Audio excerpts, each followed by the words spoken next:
So I'm here with Amy Small, who not so many years ago bought the first edition of my book launch, and then did some pretty remarkable things. And lo and behold, here she is in chapter 8, right there. Welcome. So glad you could join me. Thank you so much, Jeff. I still can't believe I can hang out with you in person. This is awesome. Well, what you've done is truly remarkable. So first, why don't you tell people a little bit about your business? Yeah, so I have a crazy, weird, niche-y business. I design hand-spun yarn, and I sell knitting patterns. So some of them I design, some of them I work with other designers. And the thing that I launch, which really wasn't a thing I launched before I read the book, is a knit-along. And in the knit-along, we knit a design together as a community. So the customers get a physical yarn kit, and then they get an online class to go with it where we teach them how to knit each style from start to finish. So it has this digital and physical component to it. And you're wearing one of your creations. This is from spring 2021. So hot off the needles. Your spring 2021 launch, which you were also at that time pregnant. Oh, yeah, exactly. So it probably came up to like here when I knit it.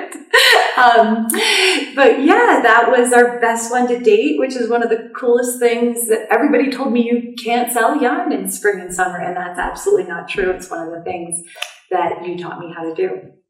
Yeah. I mean, so this business existed before as you were, I don't knit. My daughter crochets. I don't knit. Didn't know much. It's a big market. I didn't realize how big a market it is. But of the whole yarn market, the hand-spun type of yarn you do has got to be just a tiny fraction. Yeah, I don't even know, but I'm sure it's really small. And I just never thought in a million years I'd be able to do what I'm doing with it now, which is running a 7-figure business. Never in a million years thought that could ever have been possible. And really it all started back when I decided to start my business. I was like, I'm going to make this crazy yarn. And it really is crazy. It has things spun into it, like flowers and ribbons. They're little like polyester flowers, all sorts of embellishments within the yarn. And we do some plain yarn too. And I thought I would just sell it to mom and pop yarn stores. And my margins were dismal. I didn't know there was another way. I didn't know I could sell it on the internet. And the entire time I was running the business this way, I was just by myself, kind of getting into debt, trying to make it work. And it just wasn't working. The numbers weren't working, but I loved it. It was my baby. I had previously worked in fashion, and that kind of caught up with me, and I was like, it's too fast. I don't know if that's for me. And there's something about the craft of this. You can buy a yarn and knit with it anytime. It doesn't matter. It's not like a holiday sweater that you can't sell the next season because it's out of fashion or something like that. So it's a place I wanted to be, a space I wanted to be. I just did not know how to make it work. And so in the book, I was just reviewing. So you're chapter 8. And it mentioned your first launch did $12,000. What was that like? It was crazy. So I read the book and I'm like, okay, I'm gonna give this a try. I had already been accumulating email addresses on my site, but had done nothing with them, or maybe sporadically. So somehow I had like 3,000 because I'd been in business like 8 or 9 years at that point already. So I had them, and I'm like, all right, I'm gonna do this. And did my PLC videos, opened cart, and made $12,000 in one day, which for me was like a big amount to make in a month, let alone one day. And it just changed everything. I had never been in control of when I made money before, ever. So it was just like my whole world. I remember feeling like I was on cloud 9. It was insane. Because the margin was a lot better. And in a way, it was good that I built that in because I needed that margin to have a sustainable business and be able to offer all the things that we offer with the knit along too. Right. So in a way, it was good I started wholesale because I had those margins sort of built in when we went to do online. Amazing. And so the chapter that we cover that sort of I tell your story in here is about the open cart, because you have done some amazing things. Well, you did that $12,000 in a day, which is ridiculous. And then your next launch, this is a funny thing that some people might not get, is your next launch did 18,000.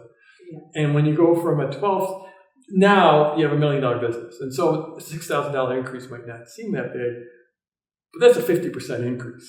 It was a lot. And it was spring, so it was fall to spring. So I was like, oh my God, I can sell things in spring. And it showed me that it was growing and that I could finesse the launch to make it better and improve what we offered to make that offer better for all of our customers. So it was like, okay, there's hope. I got something here. And so now the reason that I told your story in this chapter with the open cart is because you now have had some incredible... It's been crazy. So I think the most exciting one was in spring of 2020. We did $100,000 in an hour. And that was, I had a goal of $100,000 in a day because the previous launch, we did $74,000 in that first day. And so my stretch goal in my wildest dreams was $100,000 in a day. And I remember we hit it in an hour and I called my dad and I was like, Dad, he was like, oh my God, like you got something here. It was just, it's unbelievable. And part of that is because people really want the colors in the yarns that they want. And this yarn is hand spun and it's tedious to make. So if they want to get the color combo they want, they got to show up and order on time. So talk about this concept of like you do a knit along. So you're selling a physical product. So for everyone out there wondering if you can launch a physical product, yes, you can. Absolutely. Yeah. And so you're shipping them the product, but then you do the knit along. So you're melding the online experience with a physical product. How does that work? I think that's one thing that really sets us apart and is super special. So we just offer a simple online class where I teach people how to knit something from start to finish. And it's very small bite videos so that someone who just has the most basic knitting skills can show up, watch them, rewatch them however many times they want, and finish their sweater, scarf, pillow, whatever it might be. So that's one element of it. But the other element that's really big is community. So they're part of this whole event. We are knitting this together. And one of the biggest problems or obstacles knitters face is that they don't finish projects. They start, they buy really nice yarn, and then they never finish. But when you have the accountability of all these other people knitting it with you, it's a little kick in the butt to say, okay, let's finish this. And I give people a rough schedule. And of course, I'm not holding a gun to their head, but the idea is try to keep up if you can over this. Usually it's 6 to 8 week period. So we do community Zoom calls. We also offer a lot of help. I have 2 knitting teachers, and this took us a while to finesse and get to, but we have 2 knitting teachers that offer help sessions for people. So you don't have to leave your house. One-on-one. Yeah, on Zoom. And if you're wondering if you can get knitting help on Zoom, we have figured it out. It's not that hard. It's just like a special camera that we, use to teach people. And you can get help. So if you are at a place in your knitting where you're like, don't know if this is right, oh shoot, I really made a big mistake, you can call them and get help and keep moving forward. And at the end, we do this big celebration video where everybody kind of strikes a pose or does a dance.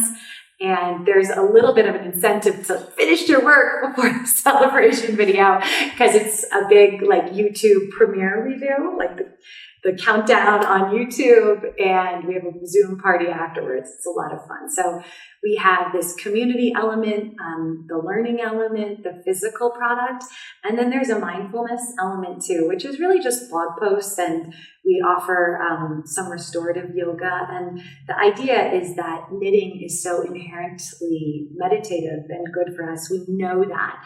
And using this time during the knit along to lean into that to just take care of ourselves, slow down, not rush through life, take time out for yourself, whatever that might mean for you. So I lean into that a little bit. Not everybody wants that side of it. So I always say, take it or leave it. If it's not for you, just come for the knitting. But it's something I put out there because it means a lot to me. And it's been a big part in why knitting is so important to me. So I try to encourage people to lean into that side of the knitting too. So you've already touched on it a little bit, but could you talk a little bit more about the transformation?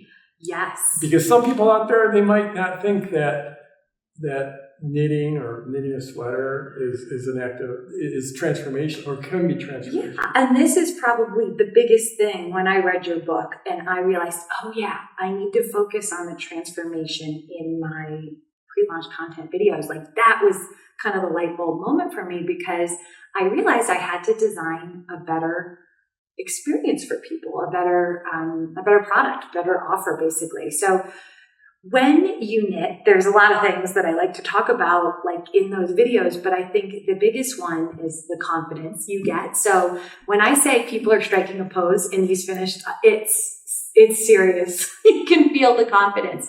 And when you finish that hard thing, it ripples out into all other areas of your life. And I've seen this within my own life. I'm like, okay, now I got QuickBooks accounting to tackle. I'm going to do it. I can do this tricky pattern. It gives them this momentum to keep going forward with other hard things in their life. The other one I like to talk about is that self-care element, taking time out, chilling out, unwinding after every day. Some people might not feel like they can sit down and meditate for 10, 20 minutes every day, but you can do that when you knit and very much get the same benefits. The other one I love, and this is a big why of why I'm in business, is just leaning into your creative spirit, whatever that might be. So kind of getting into the creative flow and just sort of knitting whatever you feel like in your yarn out into your sweater. And it doesn't have to look like anybody else's. It's just about you kind of getting in touch with you. And I've had people on our call say, I didn't think I was creative. And now I wear these rainbow sweaters and I feel like a completely different person. So there's that side of it. The community is huge too. I had people during the pandemic who told me that the community and the Zooms helped them stay sober. It's pretty incredible. That was such a hard time for so many people. So there's a community and the friendships that we've made because it's kind of hard to find people that like to knit these kinds of sweaters. Like, even if you live in New York City, it might be hard to find someone who has that same shared love with you. So the community has provided a lot for people too, in all sorts of ways.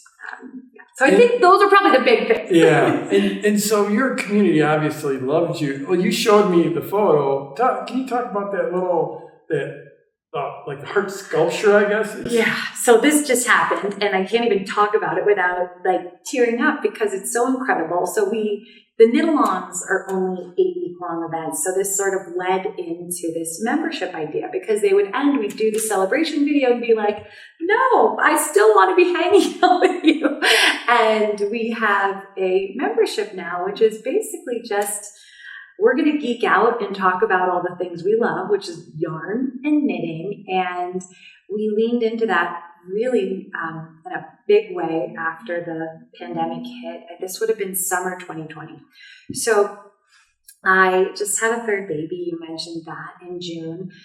While I was out, these creative knitter members got together, and I guess it was all the Zooms I wasn't on when I had team members take over. They planned it. They all knit hearts. Some of them are crochet. Some of them are felted. Not everybody did it, but a big chunk of people did it. They sent them to one person who assembled them into this incredible wall hanging.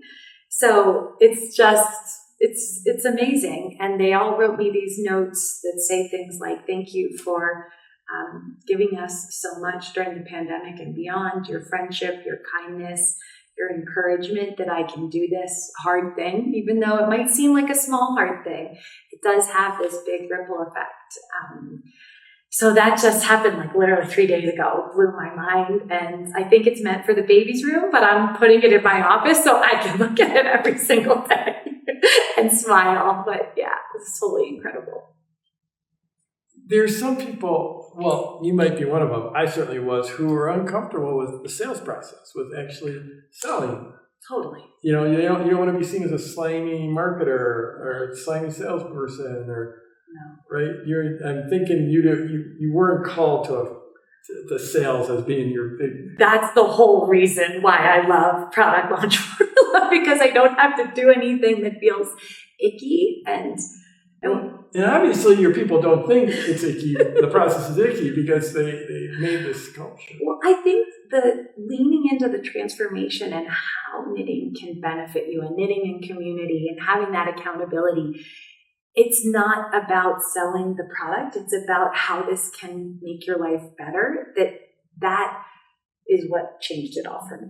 And I see that in their lives. And it's not like, buy my stuff. It's, no, this is the cool stuff that happens when you lean into this hobby. That's been so huge. And I think the other crazy shift that happened is when I was selling wholesale before I turned on my business and started launching, I didn't have a relationship with any customer. I was just selling to this store owner in California, this store owner in New York, and each one has a very different aesthetic. And they were my customers. It wasn't the true customer that was my customer. So when I turned on my website and started selling to them, I got to just do me. It wasn't like I was selling to someone in New York City who wanted a black glitzy sweater that I could never do well. Like, that was never going to be my thing. I could just do what I wanted to do. And I saw that when I did that, that really resonated with people too. I wasn't trying to be something for all these different people. I was just trying to do my own thing. And I think the cool thing is that the wholesale shops see that too, and it trickles down. I'm just no longer catering to them in the same way that I was and trying to force myself into some aesthetic that I wasn't. So it's opened up this whole new part of myself that never got to be in my own business too. It's been such a blessing. So it hasn't been that long, this whole journey. No, I've been in business a long time. So I've been in business since 2010, but I didn't start launching until 2017. So what's that transformation in your life been like in the last 3 years? I mean, I can't even tell you. I never thought it was possible. I never thought I could be this in control of my life, be able to work from home, have my kids see that I'm doing something I love, have them see me in your book. I mean, that was like just such a mind-blowing moment to be like, Mom's in my book. And they know, don't touch Mom's yarn because it's important. Like, they get to see me do something that I love, but also be with them and work from home and we have our team come up sometimes for the photo shoots, and they get to see them do what they love too. It's absolutely incredible, something I never thought ever was possible. I'm so grateful. Well, it's been wonderful to watch your journey, and thank you for letting me share you in this video, in the book, chapter 8 on the open cart. If you ever wondered if you could sell in a little niche, hand-spun yarn, if you ever wondered if you could sell a physical product, if you ever wondered if you could sell when you were not comfortable selling, there you go. So congratulations. Thank you so much. You're welcome.